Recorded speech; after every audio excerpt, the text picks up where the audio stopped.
Let me know whenever you're ready to go. Okay, so good afternoon, everyone. My name is Nicole Richter. I'm the Training and Compliance Specialist here at Medina County Board of PD. And today I'm joined by Pam Wheeler. She is the Health Services Coordinator here at the County Board, who brings over 30 years of experience in healthcare to our presentation today. We're just going to be giving you some basic information today about epilepsy and seizure first aid. So just a few housekeeping items before we get started. This presentation is being recorded, so for those of us that are in the room, if you just want to silence your cell phones at this time, that would be great. Restrooms are located along the wall outside behind me here in case you need to step out. We will take questions at the end of the presentation today. So for anyone joining virtually, if you want to ask questions at any time in the Q&A feature, and then we will look at those at the end of the presentation. And then anyone in the audience, if anyone has questions, just give me a second beforehand. We'll bring you a microphone just so people can hear people that are joining us at home, okay? All right, so Zach, if you want to kind of jump to the beginning of our presentation. Okay, perfect. Okay, so before we jump in today, I just want to acknowledge that it can be intimidating to work with somebody who has epilepsy if you're unsure of how to respond, or if you're unsure how to react if somebody has a seizure, or if you're a family member who has somebody with a new diagnosis. Okay, I worked with individuals with epilepsy as a case manager for many years. When I started that position, I had no idea what I was doing. I had no idea what to expect if somebody had a seizure. I have seen people have seizures before, but just wasn't really sure what to do and was really feeling apprehensive. So certainly I did a lot of training. My job provided me with a lot of training. Talked with neurologists, went to grand rounds, did research on my own. But really the best information that I got was from the people that I was working with. So just asking them directly, what it's like to have a seizure, how it impacts other areas of their life, because epilepsy impacts so many areas of a person's life, or it can.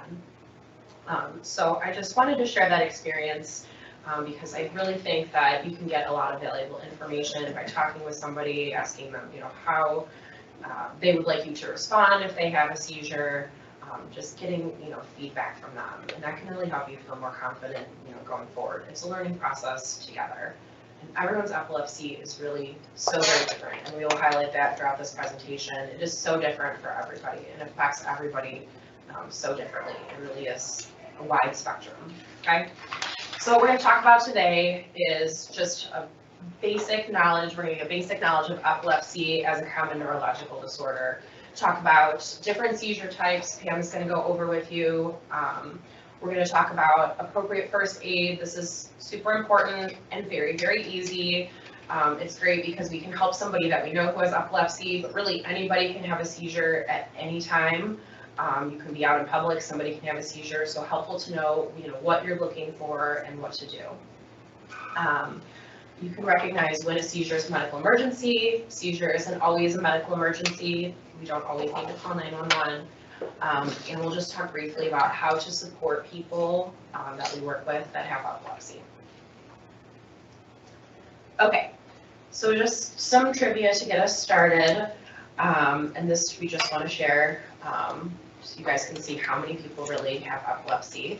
So how many Americans do we think have epilepsy? And I know we have some people in the room, we have a bunch more people online. Anybody in the room care to venture a guess? 1 in 20. That is a good guess. It's about 1 to 2 in every 100 people will have a seizure at some point in their life. So it is about 3 million Americans totally. So roughly, over 200,000 people are diagnosed with epilepsy each year or experience new onset seizures each year. So this is just to illustrate, epilepsy is a common disorder. A lot of times people have epilepsy and you might not even know. Okay, so what is a seizure? When I teach this to kids, I like to explain that it's like a lightning storm in their brain, like this little picture that we have here, okay? So it's really just excessive abnormal discharge in the brain that alters things like movement, might cause somebody to shake or convulse. Sensation, it might be like a weird feeling that somebody gets, like an intense feeling of deja vu or of fear or of anxiety. It can affect behavior. It might, cause somebody to behave in a way that is not typical for what they would normally behave. And awareness. So people, I think we know people lose consciousness when they have seizures, but people can maintain awareness while having seizures as well. Okay, so then what is epilepsy? Epilepsy is just the name to characterize a seizure disorder. So somebody who has had usually 2 or more unprovoked seizures. So when I say unprovoked seizures, I mean seizures that are not caused by anything else. So people can have seizures that are not necessarily epilepsy related.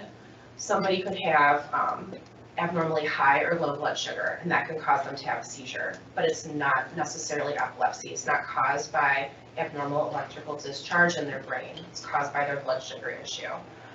Somebody could have a febrile seizure, which is caused by a really high fever. So again, that's provoked by the fever, not by some sort of abnormal electrical discharge in their brain. So not all seizures equal epilepsy, but epilepsy is characterized by unprovoked seizures. What was that called? I'm sorry. Provoked by a fever? What was that called? Febrile seizures. Okay, and just also referred to as a seizure disorder, collectively. Okay, so how does somebody get an epilepsy diagnosis? This can kind of be a long road sometimes for people. So typically what happens is somebody might have a seizure and they probably end up in the emergency room, and then they'll go in and they'll do a number of different things. Unfortunately, we can't just, go to our doctor and say, hey, I think I had a seizure, and they can't just run a blood test and be like, yeah, you have epilepsy. There's a lot that goes into a diagnosis. So patient history is super, super important. So this is really important if you're working with somebody who has epilepsy, or if you are a family member of someone with epilepsy. This is where you can really help them. Creating a seizure log, helping them, jot down when they had a seizure or when they think that they had a seizure. So we have information to give doctors when we're going in. If you can record it on your phone, a video on your phone, that would be super helpful so they can look at what that might look like. So the more information that we can give to providers, the better we can get a diagnosis. EEG testing, so that's kind of what you can see here in this picture. They're putting electrodes on this man's head. So the electrodes are going to record normal and abnormal brain waves. So providers are looking for kind of to localize where those are coming from, because it's important. That's important for treatment, to know where they're coming from. They're also just looking for their presence. They're looking to confirm that there's some abnormal electrical activity going on in the brain. Sometimes they might go in for video monitoring where they're watching what a person's doing, or it might just be like a brief test. Neurological exam, and then other testing like CT, MRI, they might be looking for, one spot in the brain, a tumor or something that's causing seizures. Blood tests, we're talking to rule out anything else that might be causing seizures. Okay. All right, so this chart is sort of to just illustrate what happens when somebody has a seizure and kind of where this could go. So somebody has a possible seizure. We're not really sure what happened. So usually somebody ends up in the emergency room, but they might end up at their primary care provider. So on the right here, we're looking at diagnosis of not epilepsy. So maybe they're looking, was it caused by something else? Was it a provoked seizure like I talked about? Was there a high fever? Was there some sort of trauma, some sort of metabolic issue? They're going to treat the underlying cause. Or was it not a seizure at all, or something that kind of looked like a seizure, like syncope, migraine, something like that. Is it a psychological cause? Psychogenic non-epileptic events can occur when there's an underlying psychological cause, and this could be a whole other presentation. So I don't want to get too deeply into this, but it can cause events that look like seizures. People with epilepsy can certainly have these as well, but it does outwardly look like a seizure. So they're going to look to rule out anything else. It might be caused by this, so we're going to treat that with psychotherapy. And then on the left, they're going to look for things like, is this the first seizure? Is this the second seizure? What is our risk going forward? And then typically, anti-seizure medication is the first line of defense. That's what doctors are going to prescribe if they're going to, diagnose epilepsy here.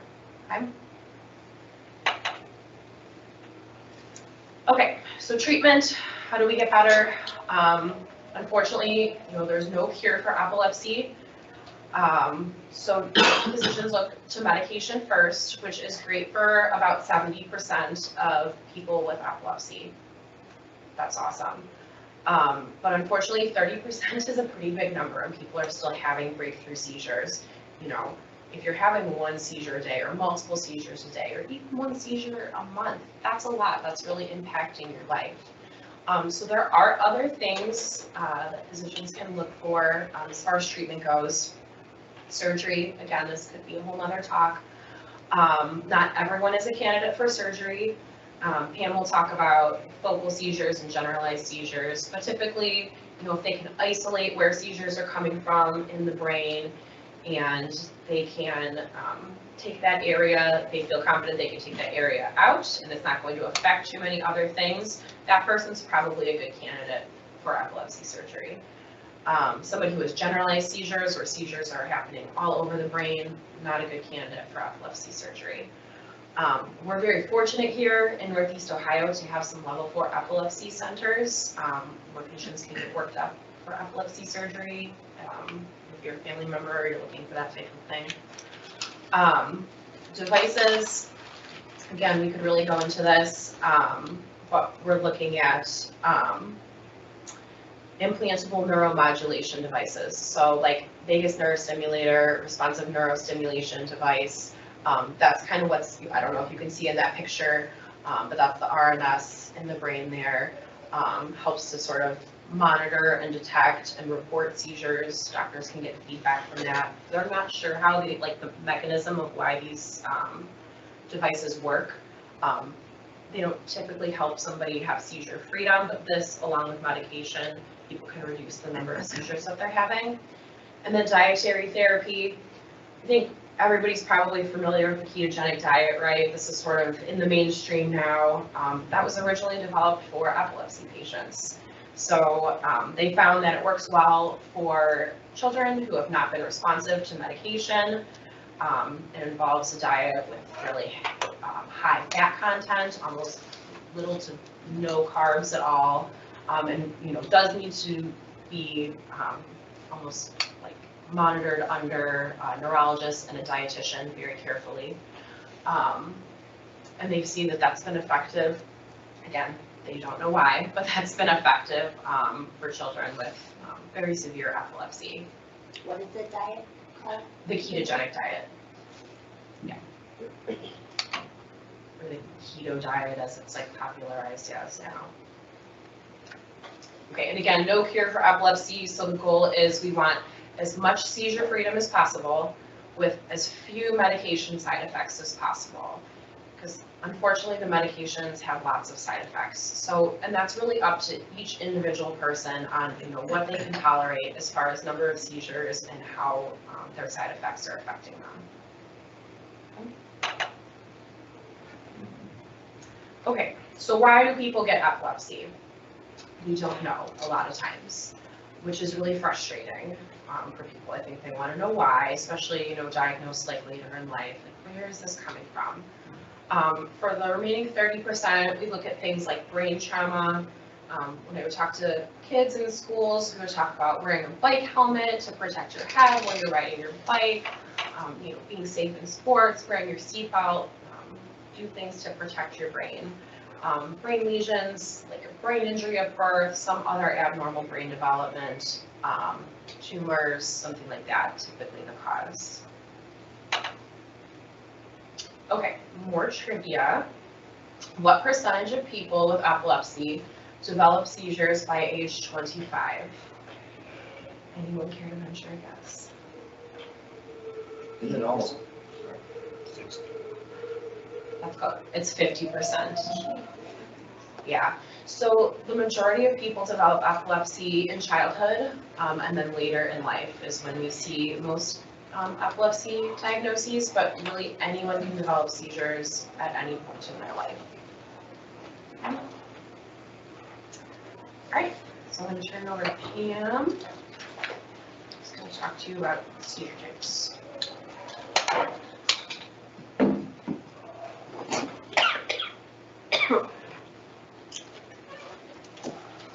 All right, so there's different classifications of seizures. Generalized onset seizures, those would be seizures that involve either both sides of the brain, the entire brain itself. Common types include absence and tonic-clonic. Symptoms might include convulsions, staring, muscle spasms, falls. Seizures are classified according to where they start in the brain. Okay, whether or not there's an awareness that's affected. Like Nicole had said earlier, sometimes people are totally aware when they're having a seizure. They can actually tell you, I'm going to have a seizure. They know. They sense something. They might have some type of aura that they know that triggers it. I know people who, like the rain or running water causes them to have seizures. So on days like today when it's raining, they know that that could potentially cause them to have a seizure. And they can tell you when the seizure is going to start. They can tell you when the seizure is going to end. They're very aware of what's happening. And then sometimes also it might include movements might be involved, such as, if they might have jerking or stiffening of their arms or legs when they're having a seizure.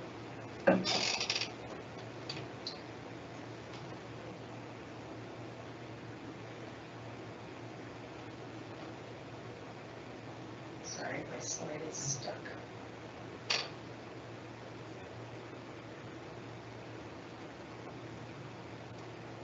Okay, focal onset seizures, they start in one area, or it's only on one side of the brain or the other side. It's not the whole brain itself that's affected. These would include focal onset awareness seizures, which were considered some simple or partial seizures, and then focal onset impaired awareness, and those are complex partial. Symptoms relate to the part of the brain that's affected. So again, the onset, the focal onset aware, they are aware they're having a seizure, and then the focal onset impaired awareness, they're not aware that they are having a seizure. What's the difference of those two? I'm going to get into that a little bit more. Unknown onset seizures is just that, where it starts is unknown. They don't know where it's starting. That's where they might need to go in to do further testing, do the EEG that Nicole said earlier, which is an electroencephalogram, to try to pinpoint where they're having that seizure. Sometimes when they get hooked up to that EEG, there might not be any activity, and so it feels like, it can be frustrating as a parent or someone going in with that person that nothing showed up. We know they're having seizures, but it just didn't happen at that time. So sometimes they might have to go back and get more testing at another time. And when origin of seizure is unknown or witnessed by another person. So the person's having a seizure, but nobody's seen it happen. They know that it's happened, but nobody's actually visualized it happening. That's how doctors get a lot of that information, is the caregiver or whoever's taking care of that person that's having a seizure. They can tell them what happens before the seizure, what happens during the seizure, what happens after the seizure. So that post-lymphatic stage of how they react before, during, and after. And that's how they can determine some of how that person is going to be diagnosed. So common seizure types and first aid. Absence seizure. This type of seizure is just that. I could be having a conversation with you and I just stop mid-sentence.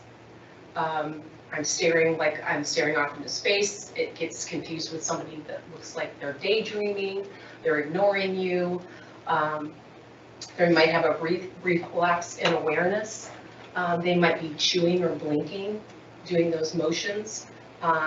Typically, these last 20 seconds or less when someone is having a seizure. So if you don't see it, you may miss it. If your back is to that person and you're doing something and you turn around, they might already be out of the seizure and you wouldn't even know that they had the seizure. So these can happen multiple times a day. The person, you may think that they're just being inattentive. Sometimes it's misdiagnosed as ADHD, attention deficit hyperactivity disorder. So doctors really have to make sure that they're giving that person the right diagnosis. General tonic-clonic seizures, they may cry out, they may have a sudden loss of consciousness, they may fall if they're walking, they just fall to the ground. If they're sitting in a chair, they might fall out of the chair. They may have stiffening of the arms and legs. They may just have stiffening of the arms or the legs. It doesn't necessarily have to be both, it might just be one side. Sometimes they might lift their arms straight out and stiffen their wrists and go down. I mean, there's just so many presentations, and everybody's different. Not everybody has the same presentation as far as when they have a seizure. Shallow breathing and drooling may occur. They may have cyanosis of the skin, nail beds, or around the lips, which, you know, when you see kids that are cold, they get out of the pool, they have those blue lips. It's the bluish, the cyanosis is blue coloring. So they might have those symptoms. They may lose control of their bowel or bladder during a seizure, and they don't even know that that's happened.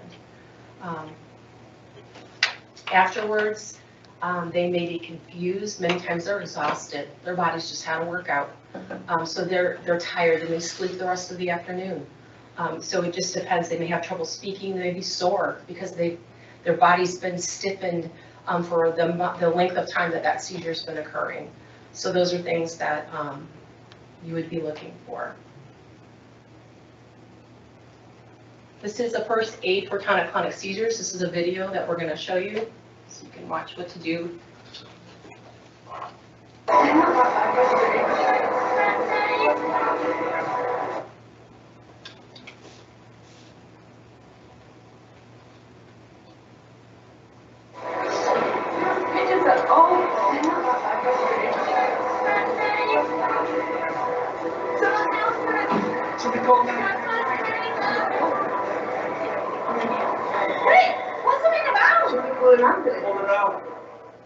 What do you know what to do? We could all help someone who is having a seizure. During a tonic-clonic seizure, the person goes stiff, loses consciousness, falls to the floor, and begins to jerk or convulse. They may look a little blue around their mouth from irregular breathing. Don't panic, just take the appropriate action. Assess the situation. Are they in danger of injuring themselves? Remove any nearby objects that could cause injury.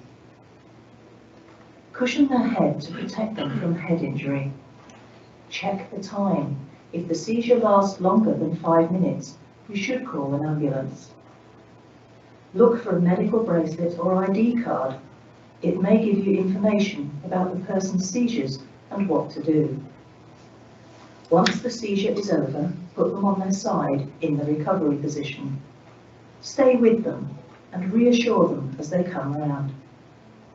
Never restrain the person. Put something in their mouth or try to give them food or drink. It's not always necessary to call for medical assistance. Call an ambulance if you know it is a person's first seizure. The seizure lasts for more than 5 minutes.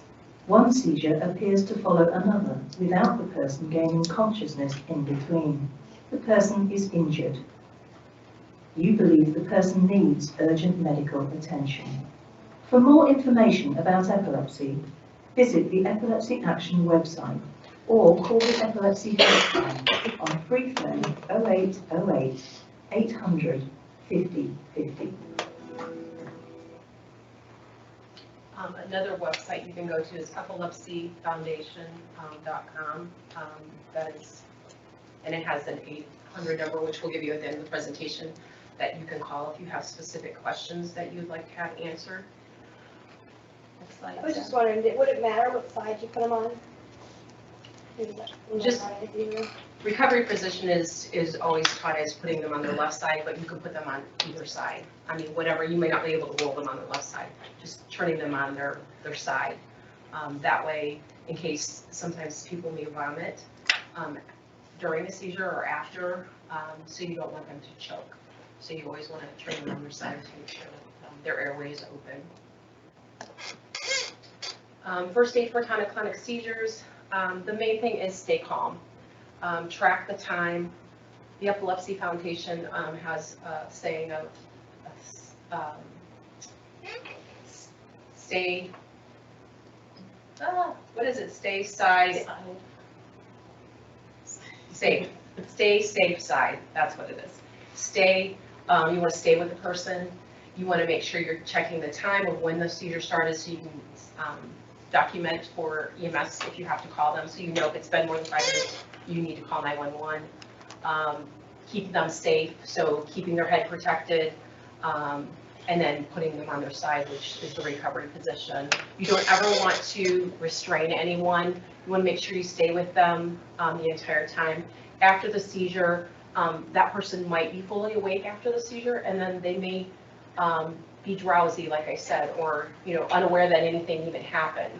So if they do fully regain consciousness, as long as they're okay, depending on what their seizure action plan is, if they have emergency meds that they're going to need, and we're going to get into that in a little bit too, but you want to make sure that you're providing emotional support to them, and then document seizure activity, because that's what you need. You need that documentation to take to the physician, to show any type of logging that you've done about how those seizures have been, how long they've lasted, and they're going to base their medications, or depending on if they're going to do surgery or a diet plan, as part of that person's progress. So focal onset awareness seizures, full awareness is maintained during that time. They might have an isolated twitching of an arm or their face, legs, which are known as rhythmic motions. They might have sensory symptoms, they can taste things or smell certain smells. They may have an upset stomach. They might have visual disturbances, which may be confused with psychosomatic illnesses, illicit drug use, or acting out. Sometimes it's confused, those behaviors are confused as those types of things. Typically, these seizures usually last about 1 to 3 minutes. Most seizure action plans, if someone hasn't stopped having a seizure within 5 minutes, they're getting whatever their rescue seizure medication is, whether it's Diastat, Nazolam, whatever it is that's ordered by that physician. If after 5 minutes that person hasn't stopped seizing, you're going to call 911, even after you've given the meds and they still are continuing to have a seizure. Focal onset impaired awareness, these are, their awareness may be impaired. They may have it might start with a blank stare. They may have repetitive movements, disorientation. They might be like walking around like they're confused, just walking aimlessly around, not aware of, like really what's going on. They may be clumsy or appear to be clumsy. They might become combative. They might be having behaviors. And it has nothing to do with them having an actual behavior. It is part of their seizure disorder.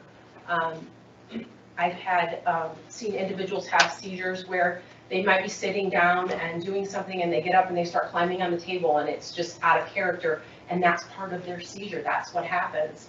And again, you don't want to try to restrain them. You want to keep them safe, make sure they don't fall if they're climbing on something. These seizures also typically last about 1 to 3 minutes. And their symptoms may also be confused with substance abuse or aggressive behavior.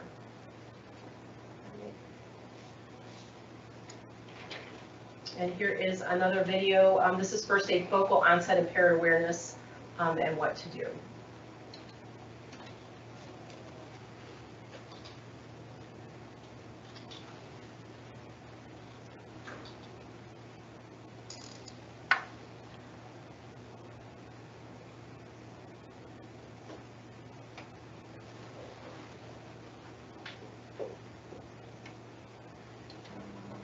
Is there anything else?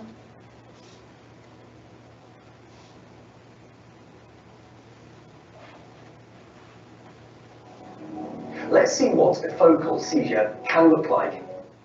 No, it just started at the 50. So it's good where it was at.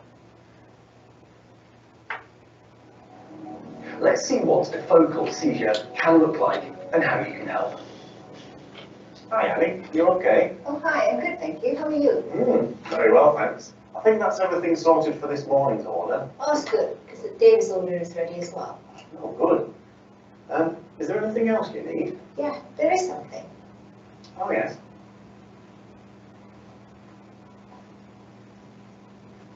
Annie?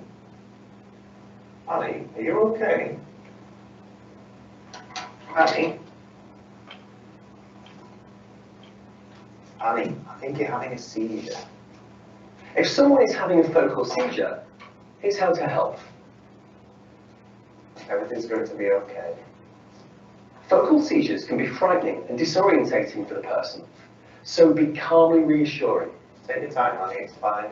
You're at work, in the warehouse. Only intervene if you need to guide them away from danger. Don't make any abrupt movements that could frighten them.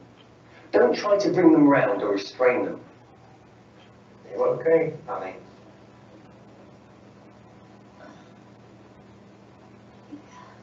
Everything's going to be fine. You've had a seizure.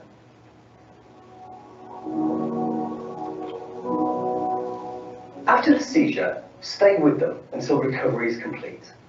Would you like to come and have a sit in the staff room? Yeah. It's this way. Some people feel fine after a focal seizure, while others may feel confused or tired. Don't give them anything to eat or drink until they're recovered. Explain anything they may have missed.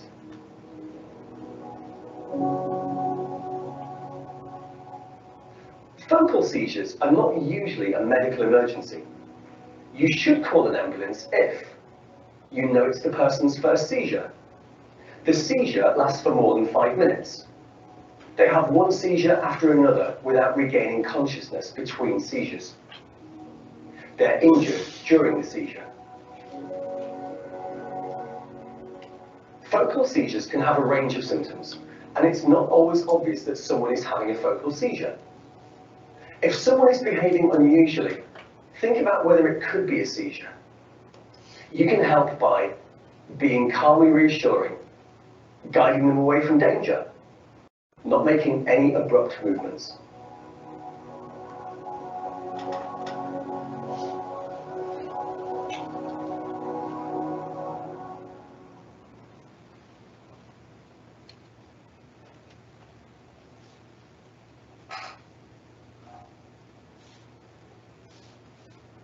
Okay, so first aid for focal onset impaired awareness seizures. Again, it's always staying calm, reassuring that person that they're going to be okay, that they're in a safe place. Check for medical ID if they have it on them. Always making sure you're tracking the time. That is very important. Don't restrain. Gently direct away from hazards.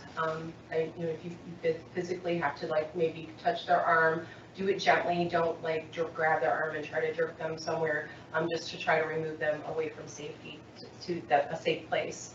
Don't expect them to obey any verbal directions or instructions that you're giving them because they're not aware that, they may not be able to understand at that point. Stay with them until they are fully alert and aware. And again, if the seizure lasts more than 5 minutes or beyond what is routine for that person, or they lose consciousness, follow whatever emergency protocols are put in place. Each person is going to have a seizure action plan. Usually that's given from the neurologist's office to tell you exactly step by step what you should do if somebody has a seizure. And it'll tell you when to call 911, when to give an emergency medication, when to, any first aid that needs to be done. It's going to be on that seizure action plan. So when is a seizure an emergency? That is going to be a first-time seizure. If someone has never had a seizure before and this is the first time they're having a seizure, incident with someone having a seizure was when I was a freshman in high school. I was playing basketball, and one of the girls, the ball bounced off the rim and just hit her in the head the right way, and she fell to the floor and had a seizure. That was the first time that seizure was known for her. So, you know, thank goodness the coaches at that time knew what to do, called 911. She did come out of the seizure, but I was diagnosed with epilepsy later down the road. So that's just some things that you want to keep in mind. If the seizure lasts more than 5 minutes, repeated seizures are known as seizures that are clustered. So sometimes on the seizure action plans, it might have, if somebody has a seizure for 5 minutes or more, give them whatever the medication is, or if they have a cluster of 3 seizures in 20 minutes or 3 seizures within an hour. So say at 9 o'clock they had their first seizure, at 9:20 they had a second seizure, and then at 9:55 they have a third seizure, then you would have to give them medication. So those are just some things to think about. More seizures than usual, or it's a different type of seizure. I know I've called to have to let parents know sometimes that this is a different presentation. This is not how they normally act when they have had a seizure before. So that's something that you want to bring to their attention. If they become injured, if they're diabetic or they're pregnant, then you want to call 911. Those are emergency situations. Any seizure that occurs in water, obviously you want to keep your head above the water, but you want to call 911. And then if normal breathing does not resume, or they're having shallow breathing, or they stop breathing, those are medical emergency situations. So again, just following the seizure action plans, follow seizure emergency definition protocols that are put in place by the healthcare provider, and stay with that person, making sure that you keep them safe no matter what until the EMS arrive. You can also loosen clothing, any tight clothing. Sometimes, you know, people have on a tie or buttoned up shirt and it's too tight around their neck, loosen that. If they have a belt on, loosen it.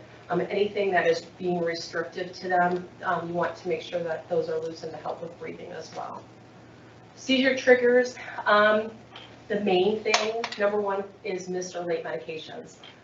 Someone has a diagnosis of epilepsy or a seizure disorder, and they skip their meds that day. That can cause them to have a seizure. Stress and anxiety can cause seizures. Many people are aware that flashing lights may cause a seizure, especially people who have photosensitivity, which is sensitivity to light, whether it's sunlight, bright lights in a room. Hormonal changes. So females who are menstruating, those hormonal changes can sometimes cause them to have seizures. Illnesses, like Nicole said earlier, if they have a febrile seizure from too high of a fever, that can cause them to have a seizure. Flashing lights, when the emergency alarms go off, those loud noises. Just driving in a car and you know how the trees are, you know, the sunlight's coming through those trees, those kinds of flashing lights can also cause people to have seizures. Hyperventilating, alcohol or drug use, drug interactions, overheating or overexertion. So if somebody's outside and it's a hot day, they're running around, that can cause somebody to have a seizure. And poor diet and missed meals. And Nicole's going to go over some other considerations to look at as well.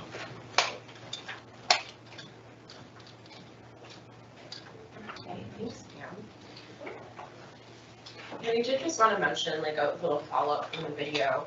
I think it's good, you know, if you are helping somebody who's having a seizure to kind of, you know, let everybody else know what's going on, and you're talking to them and you're kind of talking to yourself, letting people know it's going to be okay, but you won't be able to talk somebody out of having a seizure, right? Like you're letting them know, which is very comforting, but it's probably more comforting for us, right? If they, you know, can't hear us, but yeah, no matter what, you know, you're doing, you're not going to be able to prevent somebody from having a seizure. They're going to have a seizure, they're going to have a seizure, unfortunately. So that's why it's important to know these things so we know how to best just support them through that and give them support following that seizure when they wake up. Go ahead, Zach.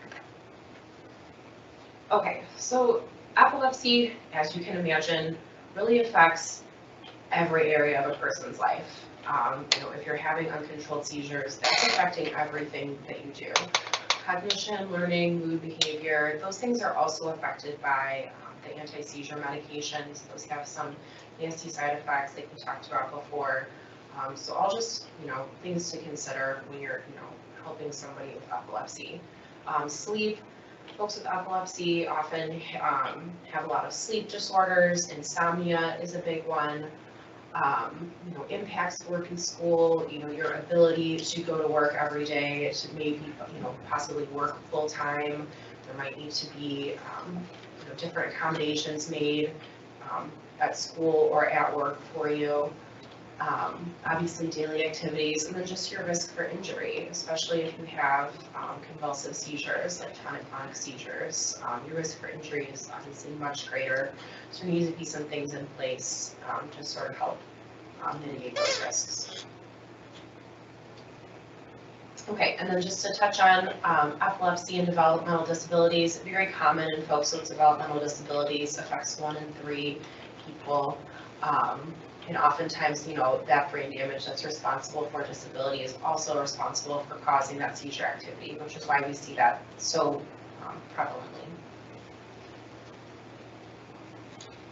Okay, so how do we help somebody with epilepsy? How do we make life just a little bit better for them? Okay, this is hard, especially if you're a parent. We want to overprotect. We want to overprotect no matter what, right? We want to overprotect our children. We don't want anything bad to happen to them.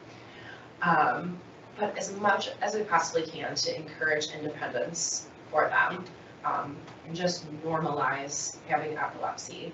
Epilepsy is so highly stigmatized, so the more that we can normalize it and help that person just do as many normal activities as possible is super helpful. So again, you want to include them in as many activities as possible. And don't just automatically assume that they can't do something because they have epilepsy. Like maybe you're thinking of a specific event, like I'm not sure if that's going to work for them because they have epilepsy. Ask them, ask their family, ask their care providers, who are the people involved that we need to find out from, because it may be safe for them to do. Or how can we just modify that a little bit so they can still participate? Again, encourage open conversations. This is a very highly stigmatized disorder still. Epilepsy is, not a mental illness. I think that's still out there. What are the other myths about epilepsy? Back in the day, people thought, folks with epilepsy were possessed by demons. All of these things are still pervasive in our culture. I've talked to people who think these things still, go out into the community. People still think that, you should put a spoon in someone's mouth who's having a seizure.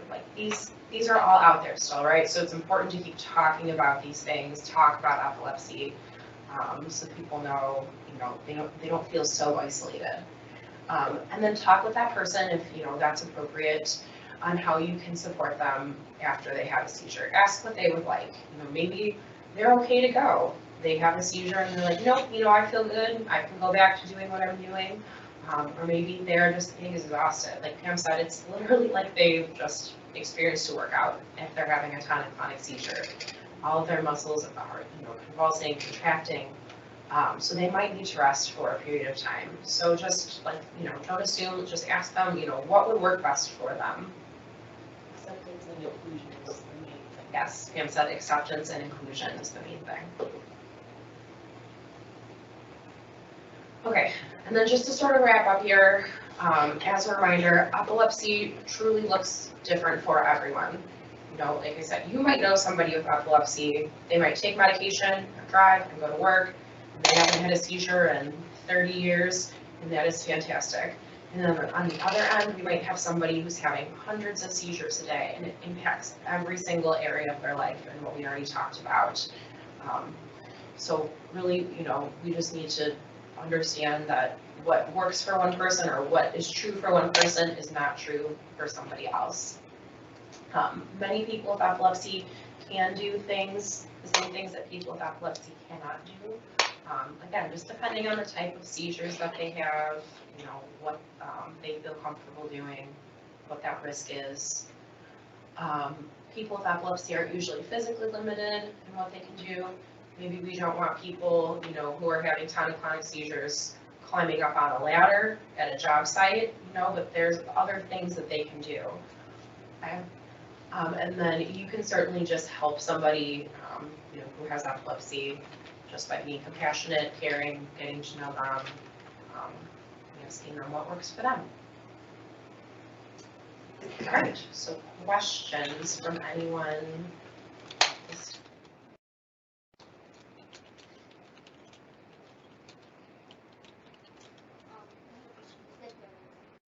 Or centers, epilepsy centers? So, so the question is about level 4 epilepsy centers, and that is Cleveland Clinic and UH. So I would always recommend to people, you know, if you have somebody who has, especially like a new epilepsy diagnosis, you're gonna want them to see a specialist. We have epileptologists, you know, at both institutions. They have epilepsy centers, they have doctors that's all they do. So that's, you know, those are the folks that you want. Is there one in this area, you know?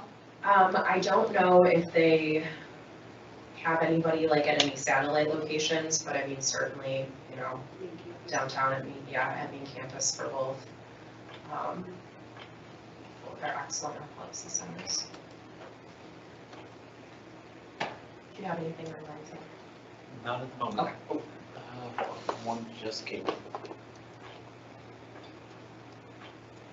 Somebody's asked, we have somebody online asking if these slides and recording will be available after this, and I'm assuming yes as always. Yes, the recording will be on our YouTube page, probably by, I would think, tomorrow, and I will send out the slides following the presentation. What is your YouTube? You can access it by, if you go to the county board website. Yeah. What is that? And probably the easiest thing is if you just scroll to the bottom of our website, there's like some little icons for social media, and there's one for YouTube. And I will send out, I can just send out to the link to our YouTube page as well. And typically when we offer trainings, we record them, and that's where they live afterwards. You need to see it again. Yes, to your question? Yes, I have a daughter that we adopted at 3. She's now 36, and when she eats dinner, all of a sudden those stairs are there, and she's still got food in her mouth. Who's there? That is what I'm considering a seizure. She has been tested, yes. Also, in the middle of the night, and I'm not kidding, it's 1:30 to 2.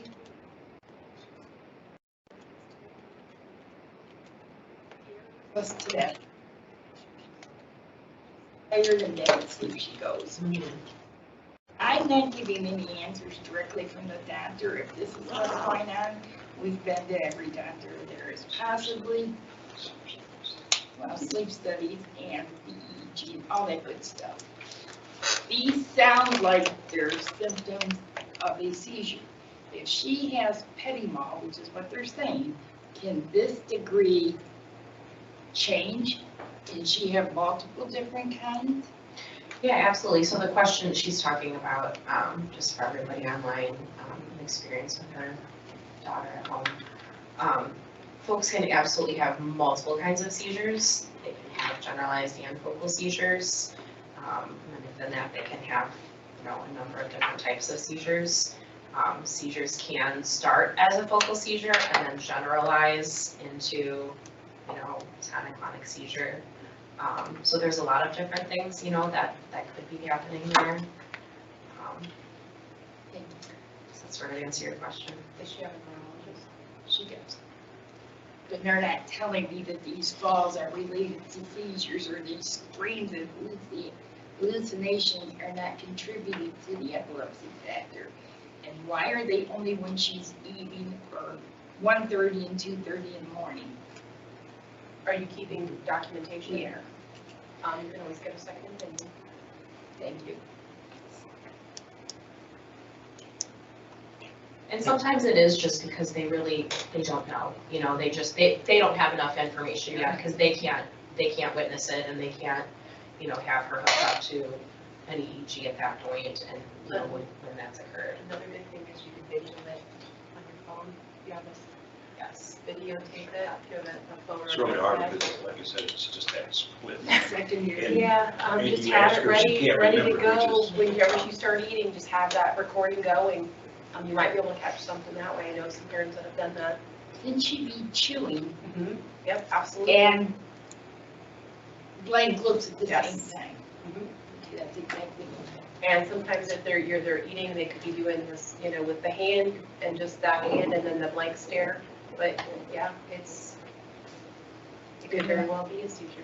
Thank you. Is there another online question? Yes, we do. We have somebody online asking if we could talk about epilepsy and behavioral challenges. That's another whole time. That's what he said.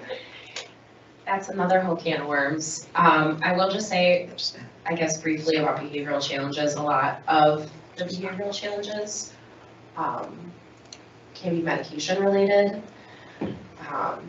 So, you know, depending on the medication that they're taking, that could be contributing to behavior problems. Important for families to communicate any medication changes to schools, providers, anyone, so they know what to look out for. Can cause, you know, anger, mood swings, things like that, unfortunately. Also having that part of a 504 program or an IEP for schools, making sure that that's incorporated. Any medications that student might be on while they're at school or, you know, even at home, those side effects can be contributing to some of the behaviors. I guess I would want to know, do they have the diagnosis of epilepsy and they're on meds?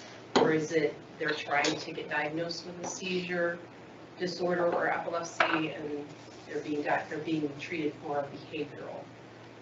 That's where I would probably go to a neurologist and get a workup done to let them determine that. I just have an interesting story to share. Here, can I give you the mic? So, here, oh, perfect. Okay, that's okay. Here, I was a special needs reading teacher for 15 years, and when we had the COVID situation and the distance learning, I actually had a student that they thought had a learning disability, and it actually was absent seizures.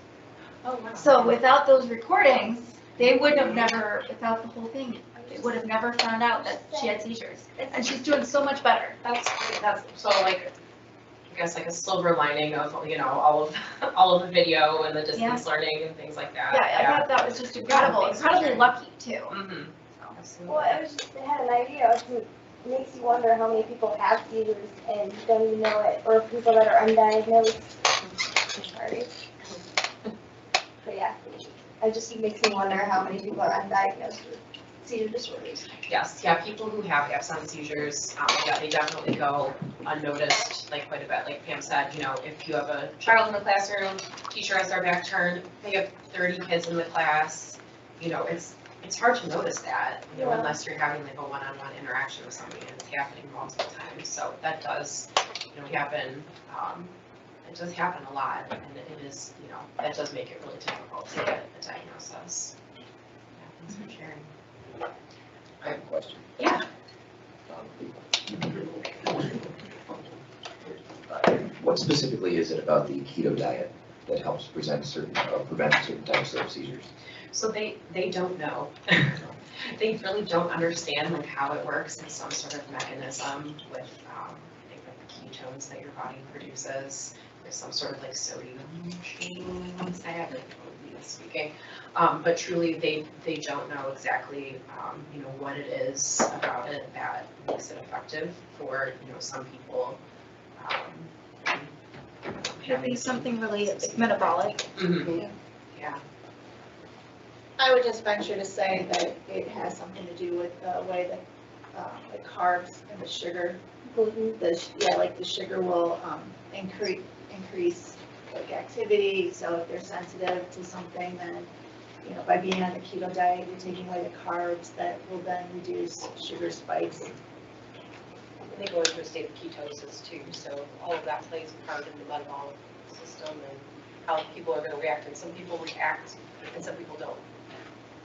So it's not for everyone. Sometimes surgery works and sometimes surgery doesn't work. So it just, everyone's different. And, you know, some people try the keto diet, some people try meds, you know, and they've had 7 or 8 failed meds. You try the keto diet, that doesn't work. I mean, in the last case scenario, it's surgery, and some aren't candidates for surgery, so it just depends on the situation. Good question.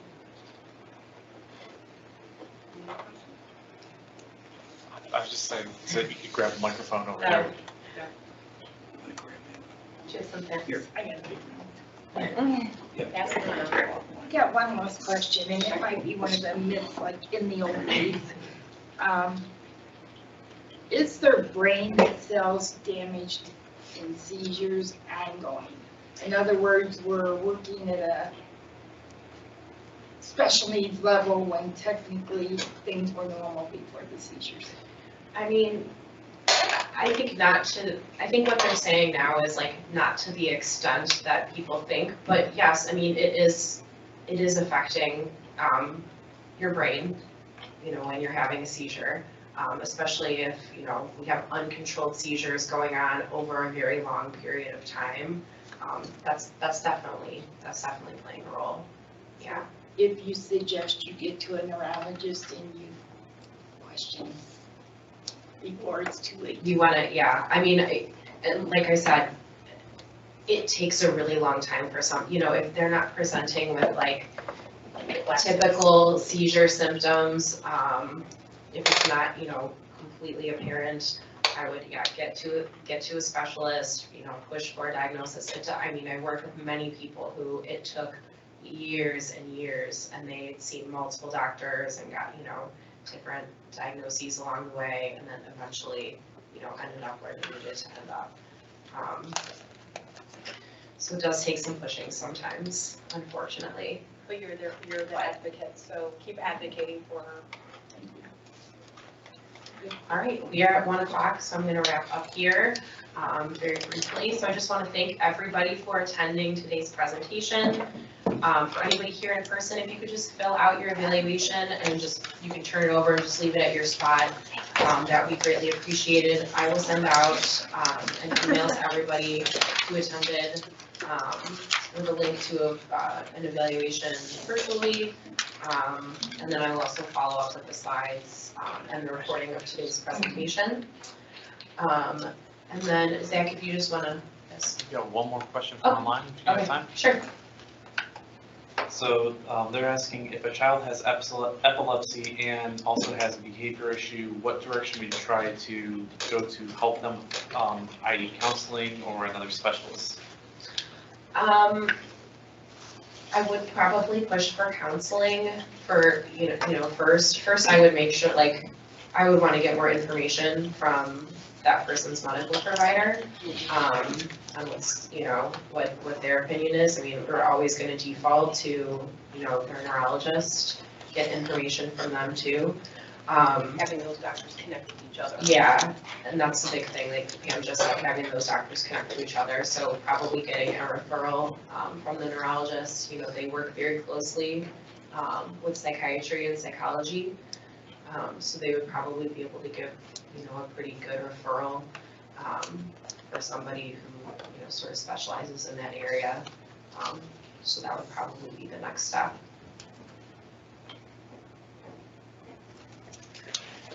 All right, can you just go to the next slide there? Okay, and then we just have 2 upcoming trainings. There's flyers over on the table here. We have a training coming up on MUI and UIR for providers, but, you know, truly anybody's welcome to attend. And then we'll have a presentation on guardianship coming up at the end of June. Both will be offered hybrid, so in person or on Teams, so look out for those coming up. I just wanted to thank everybody again for their time today, and have a great rest of the day. Do you want these on here? Okay, you can just leave them on the table.